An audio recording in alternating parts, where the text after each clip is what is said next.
Bonjour, nous sommes le mercredi 24 avril 2024 et nous allons parler d'intelligence artificielle et en particulier celle de Google nommée Gemini qui sera disponible sur les anciens smartphones. Il n'y aura pas besoin d'avoir un Android 14 pour pouvoir utiliser l'IA générative Gemini de Google. Et nous verrons jusqu'à quel niveau d'Android. Bonne nouvelle, l'IA Gemini de Google pourrait tourner sur votre vieux smartphone. Un récent changement dans l'intelligence artificielle Gemini de Google laisse penser qu'elle sera utilisable même sur des smartphones datant de plusieurs années. Pas besoin d'acheter le dernier modèle en date pour en profiter. Ou ceux qui ne peuvent pas être mis à jour vers Android 14. Pour plus d'infos sur le monde de la high-tech et les bons plans, n'oubliez pas de vous abonner à la chaîne ainsi que de regarder mon Twitter. Il n'y a pas si longtemps, Google annonçait Bard en grande pompe. Bard a été changé en Gemini. Son intelligence artificielle voulant concurrencer ChatGPT. Depuis, le chatbot de la firme de Mountain View a bien évolué, à tel point qu'il change de nom au début de l'année 2024 pour devenir Gemini. L'idée est simple, intégrer l'IA partout où c'est possible.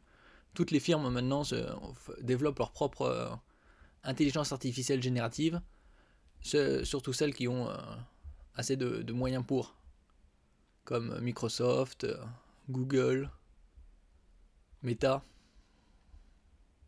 entre autres, en plus de OpenAI.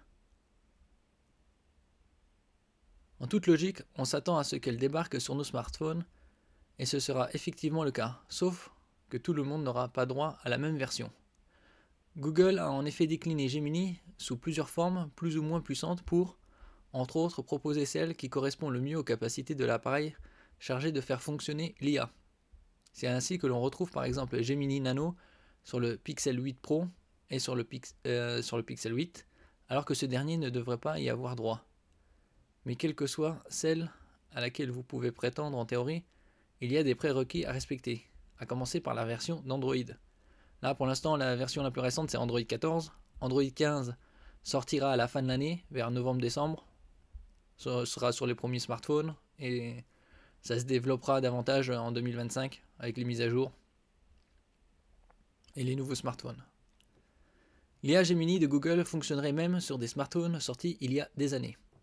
Actuellement, l'application Gemini demande Android 12 ou supérieur, ce qui limite déjà les possibilités d'installation. Selon les chiffres de State Counter, cela représente environ 60% des smartphones dans le monde. C'est déjà une bonne nouvelle que ça fonctionne sur Android 12 et supérieur. C'est 60% des smartphones dans le monde, c'est 3/5, donc c'est une quantité non négligeable. Mais ça reste quand même un peu peu face à l'intégralité des smartphones. Donc ce serait bien que ce soit disponible sur Android 10, voire... ça date un peu 10, puisque ça fait environ 4 ans. Un changement discret repéré par Assemble Debug va cependant élargir la base d'utilisateurs potentiels. La dernière APK, l'équivalent des programmes en .exe de nos PC Windows de Gemini numéroté 1.0.626720.042 indique en effet qu'elle supporte Android 10 ou plus. Et donc, puisque là c'est à 12, Android 12 ça représente et plus, ça représente 60% des smartphones sous Android. Là, sous Android 10, on basculerait à 85% environ de mobiles compatibles. Ça, c'est un score bien plus intéressant. Parce qu'Android 10, vu que c'est sorti il y a déjà quelques années de ça, 2019-2020,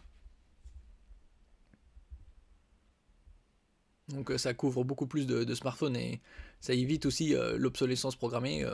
Même si tout le monde n'utilisera pas l'IA de Google, Gemini, certains qui ont des smartphones qui datent de quelques années au moins profiteront. Ils n'auront pas besoin de changer de smartphone. C'est donc une excellente nouvelle pour celles et ceux qui souhaitent essayer l'IA Gemini sur leurs téléphones datant de 2017 ou 2018. En attendant, n'oubliez pas que vous pouvez la retrouver à différents endroits. Elle est intégrée à Message et arrive même dans Google Maps.